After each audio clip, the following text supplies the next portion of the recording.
ये देखिए hand operated wire stripping machine है। वायर छीलने वाली मशीन है हाथ वाली। देखिए अगर आपकी प्रोडक्शन कम है, आपका बजट कम है, तो हाथ वाली वायर स्ट्रिपिंग मशीन लेके भी आप अपना काम कर सकते हो। इसमें भी तार बढ़िया से छिल जाती है, कोई दिक्कत नहीं आती। बस इसमें प्रोसेस जो होता है हाथ से होता है। वो मोटर वाली मशीनों में मोटर से चलता है, उसमें हाथ का जोर नहीं होता।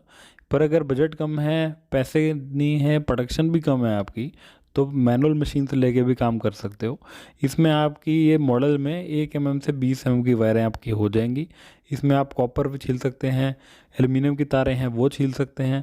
बढ़िया से ये मशीन काम करती है, अच्छा खासा प्रोडक्शन भी निकाल देती है, आपके हाथ से हिसाब होता है।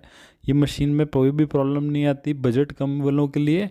और जिसके पास प्रोडक्शन कम है वो स्टार्टिंग के लिए ये देख सकता है कि उससे काम चल रहा है नहीं चल रहा। तो ये मशीन बहुत ही बढ़िया है। आपका अगर प्रोडक्शन कम है तो ये मशीन आपके लिए बहुत सही रहेगी।